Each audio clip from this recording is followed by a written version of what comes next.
जय हिंद प्यारे साथियों, आप सभी का बहुत बहुत स्वागत है सक्सेस वर्ल्ड एमसीक्यू चैनल पर।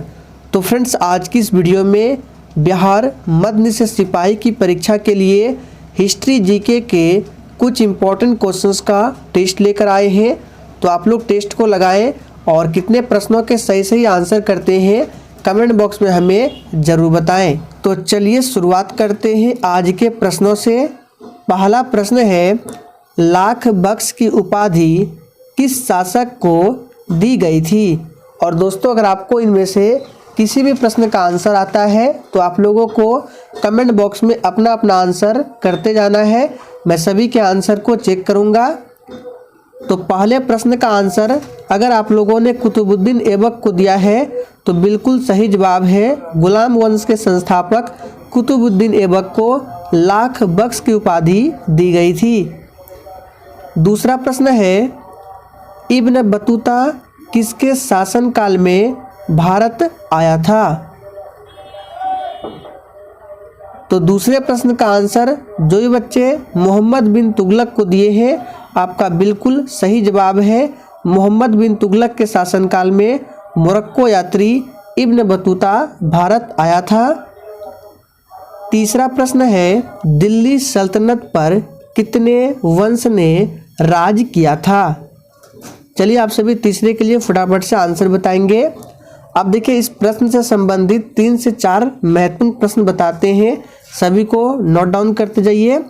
पहला प्रश्न बनता है कि दिल्ली सल्तनत का कार्यकाल कब से कब तक है?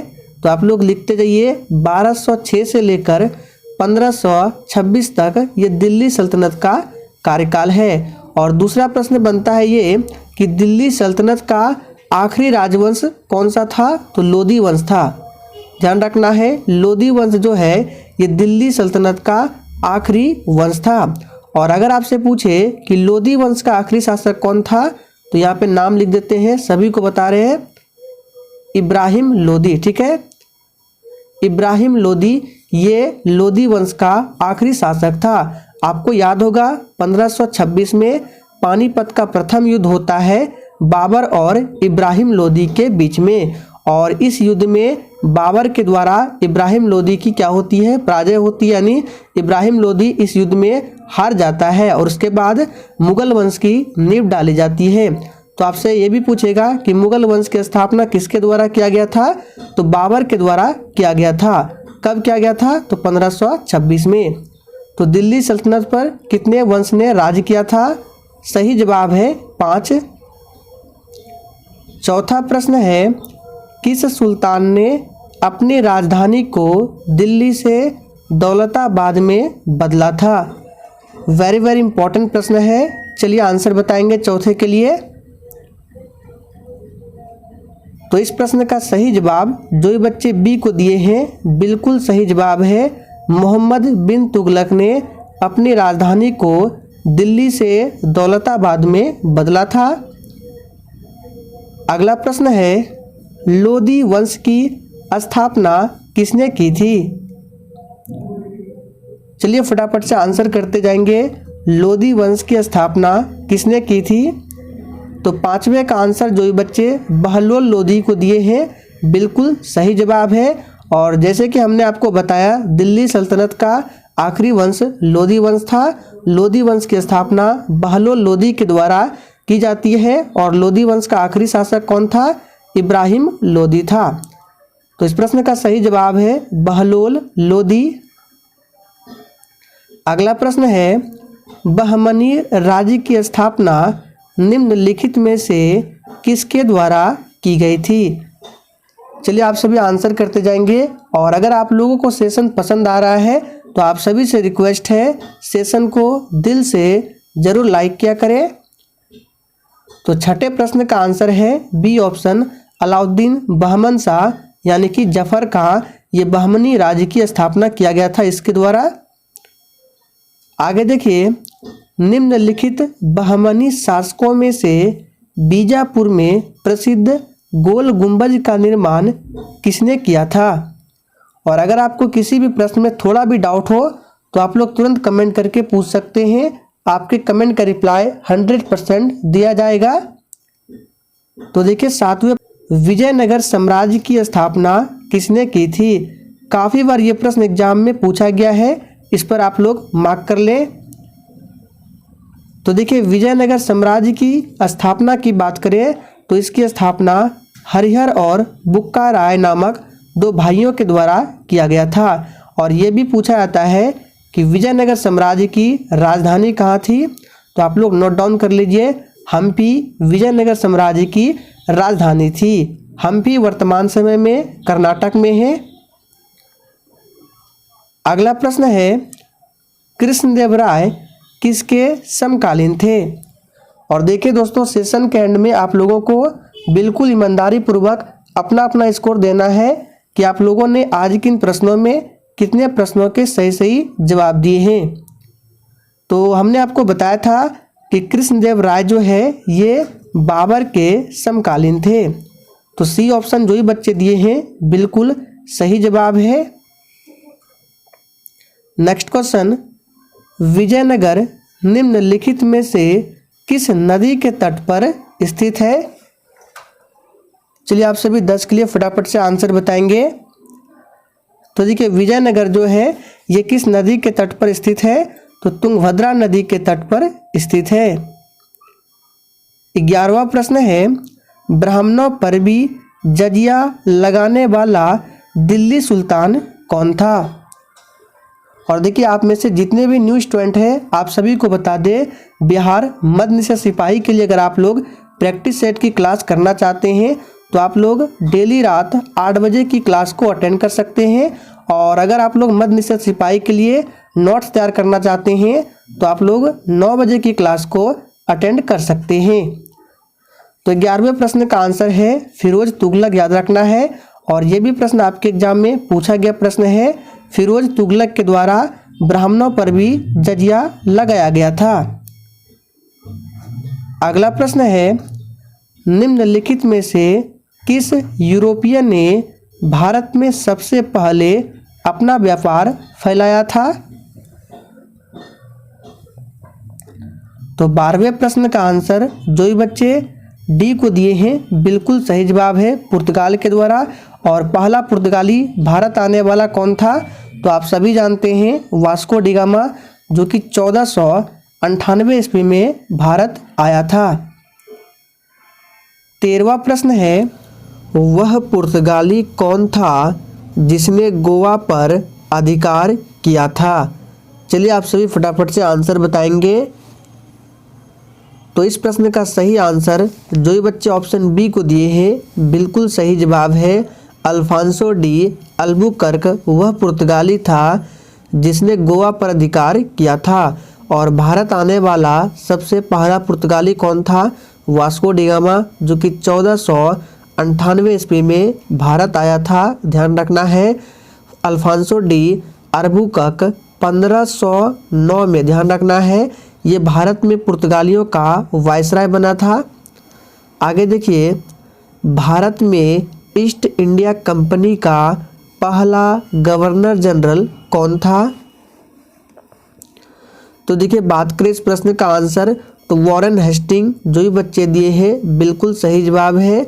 भारत में ईस्ट इंडिया कंपनी का पहला गवर्नर जनरल कौन था, तो वॉरेन हेस्टिंग्स था। आगे देखिए, प्लासी की लड़ाई जो कि 1757 में होती है, इसमें अंग्रेजी सेना का नेतृत्व किसने किया था।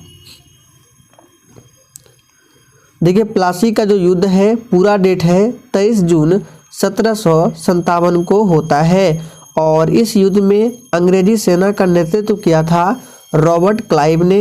ए ऑप्शन जो ही बच्चे दिए हैं आपका बिल्कुल सही आंसर है। बक्सर का युद्ध भी पूछा जाता है। तो 1764 में बक्सर का युद्ध होता है और इस युद्ध में अंग्रेजी सेना का नेतृत्व किया था हेक्टर मुनरो ने। दोनों को ध्यान रखना है। आगे देखिए, भारत में सहायक संधि की पद्धति किसने शुरू की थी। वेरी वेरी इंपॉर्टेंट प्रश्न है, इसको ध्यान रखना है। तो देखिए बात करें भारत में सहायक संधि की पद्धति की शुरुआत तो 1798 ईस्वी में लॉर्ड वेलेस्ली के द्वारा किया गया था। आगे देखिए, भारत का प्रथम वायसराय कौन था? तो 17वें प्रश्न का आंसर जो ये बच्चे लॉर्ड कैनिंग को दिए हैं, बिल्कुल सही जवाब है। लॉर्ड कैनिंग भारत के प्रथम वायसराय थे। अगला प्रश्न, मुगल सम्राट द्वारा नियुक्त बंगाल का अंतिम गवर्नर नवाब कौन था? तो 18वें प्रश्न का आंसर है मुर्शिद कुली खां। बी ऑप्शन जो ही बच्चे दिए हैं आपका बिल्कुल सही जवाब है। नेक्स्ट क्वेश्चन, मुर्शिद कुली खां ने ढाका से अपनी राजधानी कहाँ स्थानांतरित की थी? चलिए आंसर बताएंगे। तो देखिए, इस प्रश्न का सही आंसर मुर्शिदाबाद है। जो ये बच्चे डी दिए हैं बिल्कुल सही जवाब है। मुर्शिद कुली खां को दक्षिण भारत का टोडरमल भी कहा जाता है, ध्यान रखना है। इन्होंने अपनी राजधानी ढाका से कहाँ स्थानांतरित की थी? तो मुर्शिदाबाद। आगे देखिए, मीर कासिम ने अपनी राजधानी मुर्शिदाबाद से कहाँ स्थानांतरित की थी? फटाफट से आंसर बताएंगे। देखिए, मुर्शिद कुली खां ने अपनी राजधानी ढाका से मुर्शिदाबाद स्थानांतरित किया था, और लेकिन मीर कासिम ने अपनी राजधानी मुर्शिदाबाद से कहाँ? तो मुंगेर स्थानांतरित किया था। दोनों प्रश्नों को ध्यान रखना है। सी ऑप्शन सही आंसर है। तीसरे, आंग्ल मैसूर युद्ध को रोकने के लिए टीपू सुल्तान ने अंग्रेजों के साथ कौन सी संधि की थी? चलिए आंसर बताएंगे। देखिए, टीपू सुल्तान जो है ये मैसूर का शासक था, और इसने तृतीय आंग्ल मैसूर युद्ध को रोकने के लिए अंग्रेजों के साथ श्रीरंगपट्टनम की संधि की थी। बी ऑप्शन इस प्रश्न का बिल्कुल सही आंसर है, ध्यान रखना है। आगे देखिए, राज्य हड़प नीति किसके द्वारा लागू की गई थी? तो देखिए, इस प्रश्न को हमने बहुत बार कराया है प्रैक्टिस सेट में। राज्य हड़प नीति किसके द्वारा? तो सही जवाब है लॉर्ड डलहौजी के द्वारा लागू किया गया था। डी ऑप्शन जो ही बच्चे दिए हैं सही आंसर है। सिख साम्राज्य के अंतिम शासक कौन थे? सोच समझकर आंसर करना है, और जिसने अभी तक सेशन को लाइक नहीं किया है आप सभी सेशन को भी फटाफट से लाइक करें। तो देखिए, सिख साम्राज्य के अंतिम शासक कौन थे? दिलीप सिंह। जो ये बच्चे डी दिए हैं आपका बिल्कुल सही आंसर है। आगे देखिए, टीपू सुल्तान ने अपनी राजधानी किसको बनाया था? तो 24 नंबर का आंसर है ए ऑप्शन श्रीरंगपट्टनम को। टीपू सुल्तान ये मैसूर का शासक था, और इन्होंने अपनी राजधानी श्रीरंगपट्टनम को बनाया था। श्रीरंगपट्टनम कहाँ है? तो कर्नाटक में है। किस सिख गुरु ने फारसी में जफरनामा लिखा था? तो बात करें इस प्रश्न का सही जवाब क्या होगा? गुरु गोविंद सिंह ने फारसी में जफरनामा लिखा था। गुरु गोविंद सिंह सिखों के ये 10वें गुरु थे। सिखों के धार्मिक ग्रंथ आदि ग्रंथ की रचना किसने की? चलिए आप सभी 26 के लिए फटाफट से आंसर बताएंगे। तो देखिए, सिखों के धार्मिक ग्रंथ आदि ग्रंथ की रचना ये किसके द्वारा किया गया था? तो सिखों के 5वें गुरु गुरु अर्जुन देव। ध्यान रखना है, गुरु अर्जुन देव सिखों के 5वें गुरु थे। गुरु नानक देव सिखों के पहले गुरु थे। सिखों के सैन्य संप्रदाय खालसा पंथ की स्थापना किसने की थी? वेरी वेरी इंपॉर्टेंट प्रश्न है। तो देखिए, सिखों के सैन्य संप्रदाय खालसा पंथ की स्थापना 1699 ईस्वी में सिखों के 10वें गुरु गुरु गोविंद सिंह के द्वारा किया गया था। ध्यान रखना है, गुरु गोविंद सिंह का जन्म कहाँ हुआ था यह भी पूछा जाता है। पटना में हुआ था। आप लोग कमेंट करके बताएंगे इनका जन्म पटना में कब हुआ था। भारत में डाक व्यवस्था शुरू करने वाला ब्रिटिश गवर्नर जनरल कौन था? तो इसका सही आंसर है लॉर्ड डलहौजी। ए ऑप्शन बिल्कुल सही जवाब है।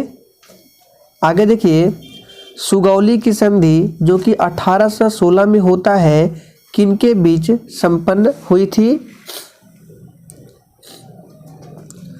तो देखिए, सुगौली की संधि जो है ये ईस्ट इंडिया कंपनी और नेपाल के बीच संपन्न हुई थी।